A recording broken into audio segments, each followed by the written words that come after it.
আসসালামু আলাইকুম। HR cooking থেকে আমি রিমা হাওলাদার দেখাবো কিভাবে বাটা মাছ এবং করলা আলু দিয়ে চটচটি করতে হয়। তো আমি আলু কুটে ধুয়ে রেখেছি। তো এখন আমি এখানে তেল অ্যাড করে দিলাম 1 কাপ পরিমাণে।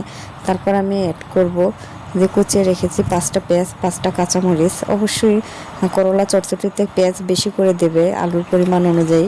তারপরে দিয়ে দেবো হাফ চামচ লবণ, হাফ চামচ হলুদের গুঁড়ো। লবণ অবশ্যই তোমাদের স্বাদ অনুযায়ী দেবে। তো তারপর আমি এটাকে ভালোভাবে মাখিয়ে নেব, অবশ্যই ভালোভাবে মাখিয়ে নিতে হবে। তো এখানে আমি তারপরে অ্যাড করব একটা করলা আমি কুচিয়ে রেখেছি। করলা যাতে বেশি না হয় একটাই দেবে, না হলে তিতা হয়ে যাবে। তো আমি এখানে বাটা মাছ এখন অ্যাড করে দিয়ে ভালোভাবে মাখিয়ে নেব, অবশ্যই ভালোভাবে মাখিয়ে নেবে। তারপরে আমি পরিমাণ মতো পানি দিয়ে দেব। পানি আমি এখানে নিয়েছি হাফ গ্লাস। পানি বেশি হলে করলা এবং আলু গলে যাবে।